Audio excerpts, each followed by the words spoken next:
শোণিতপুৰৰ ৫টা বিধানসভা সমষ্টিত মুঠ ৪৬,৭১৫ জন ভোটাৰৰ নাম ভোটাৰ তালিকাৰ পৰা কৰ্তন কৰা হৈছে। ভোটাৰ তালিকাৰ বিশেষ সংশোধনী প্ৰক্ৰিয়া সম্পূৰ্ণ হোৱাৰ পিছত আজি শোণিতপুৰ জিলাৰ ৫টা বিধানসভা সমষ্টিৰ চূড়ান্ত ভোটাৰ তালিকা প্ৰকাশৰ পাছতে এয়া নিশ্চিত হয়। উল্লেখযোগ্য যে শোণিতপুৰৰ জিলা আয়ুক্ত তথা জিলা নিৰ্বাচনী বিষয়া কাৰ্যালয়ৰ দ্বাৰা প্ৰকাশ কৰা হয় চূড়ান্ত ভোটাৰ তালিকা। তালিকা অনুসৰি জিলাখনৰ ৫টা বিধানসভা সমষ্টিত মুঠ ২২,৪২৫ জন নতুন ভোটাৰৰ নাম তালিকাত অন্তৰ্ভুক্ত হৈছে। উল্লেখযোগ্য যে ভাৰতীয় নিৰ্বাচন আয়োগৰ নিৰ্দেশনা তথা ২০২৬ 1 জানুৱাৰীক ভিত্তি হিচাপে লৈ আজিৰ এই চূড়ান্ত ভোটাৰ তালিকা আনুষ্ঠানিকভাৱে প্ৰকাশ কৰা হয়। শোণিতপুৰৰ জিলা আয়ুক্ত কাৰ্যালয়ৰ সভাকক্ষত অনুষ্ঠিত এক আনুষ্ঠানিক কাৰ্যসূচীত জিলা আয়ুক্ত তথা জিলা নিৰ্বাচনী বিষয়া আনন্দ কুমাৰ দাসৰ লগতে নিৰ্বাচনী পঞ্জীয়ন বিষয়াসকল ঢেকিয়াজুলি, বৰছলা, ৰঙাপৰা সমজিলা আয়ুক্তসকলৰ লগতে অতিৰিক্ত জিলা আয়ুক্ত, অতিৰিক্ত আৰক্ষী অধীক্ষক, নিৰ্বাচনী বিষয়া, জিলা তথ্য আৰু জনসংযোগ বিষয়া, স্বীকৃতিপ্ৰাপ্ত ৰাজনৈতিক দলসমূহৰ প্ৰতিনিধি আৰু সংবাদ মাধ্যমৰ প্ৰতিনিধিসকল উপস্থিত থাকে।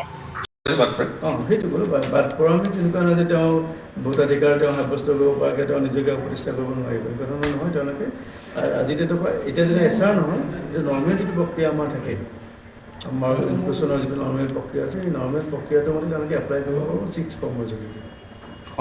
আৰু এটা ব্যৱস্থা আছে তেওঁলোকে যদি ইয়াৰৰ অৰ্ডাৰৰ ওপৰত যদি কিবা তেওঁ সন্তুষ্ট নাথাকে, তেওঁ ডিষ্ট্ৰিক্ট মেজিষ্ট্ৰেটত এপ্লাই কৰিব পাৰে। ডিষ্ট্ৰিক্ট মেজিষ্ট্ৰেটৰ অৰ্ডাৰৰ ওপৰতো যদি সন্তুষ্ট নাথাকে, তেওঁলোকে চিভ ইলেকশ্যন কমিশ্যন আছামৰ তাতে এপ্লাই কৰিব পাৰিব। কিন্তু গোটেইখিনি পাছলৈকে কিন্তু ইয়াৰৰ থ্ৰুৰে ডিছপ'জ হ'ব। সৰ্বাধিক বৰছলা সমষ্টিত 10,954 ডিলিশ্যন আমাৰ হৈছে ঢেকিয়াজুলি সমষ্টিত, আৰু 10,241 ডিলিশ্যন হৈছে আমাৰ বৰছলা সমষ্টিত, 8,702 ডিলিশ্যন হৈছে তেজপুৰ সমষ্টিত, ৰঙাপাৰাত 9,086 ডিলিশ্যন হৈছে, আৰু নগাঁৱত 7,732 ডিলিশ্যন আছে। আৰু এই ডিলিশ্যনখিনি ডেথ হ'ব পাৰে, চিফটিং হ'ব পাৰে, এবচেণ্টি হ'ব পাৰে। আৰু এই ডিলিশ্যনখিনি কিন্তু house to house verification BLO কৰা হৈছে।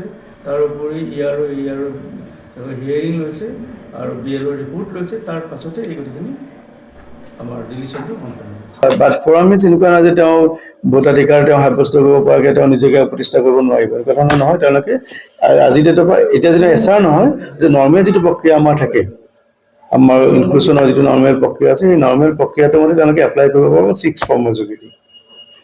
আৰু এটা ব্যৱস্থা আছে, তেওঁলোকে যে ইয়াৰৰ অৰ্ডাৰৰ ওপৰত যদি কিবা তেওঁ সন্তুষ্ট নাথাকে, তেওঁ ডিষ্ট্ৰিক্ট মেজিষ্ট্ৰেটত এপ্লাই কৰিব পাৰে। ডিষ্ট্ৰিক্ট মেজিষ্ট্ৰেটৰ অৰ্ডাৰৰ ওপৰতো যদি সন্তুষ্ট নাথাকে, তেওঁলোকে চিভ ইলেকশ্যন কমিশ্যন আছামৰ তাতে এপ্লাই কৰিব পাৰিব।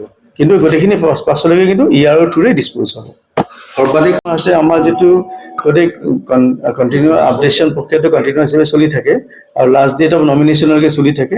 গতিকে তেওঁলোকে তেতিয়ালৈকে এপ্লাই কৰিব পাৰিব। তেওঁলোকে 6 ফৰ্মৰ যোগেদি এপ্লাই কৰিব পাৰিব ইয়াৰত, আৰু ইয়াৰৰ আগত তেওঁলোকে যিখিনি ডকুমেণ্টছ প্ৰডিউচ কৰিব লাগে তেওঁৰ নাম এণ্ট্ৰিৰ কাৰণে, সেইখিনি প্ৰডিউচ কৰাৰ পাছত তেওঁলোকে নমিনেশ্যনৰ লাষ্ট ডেলৈকে তেওঁলোকৰ নামটো ইনক্লুড হ'ব পাৰে।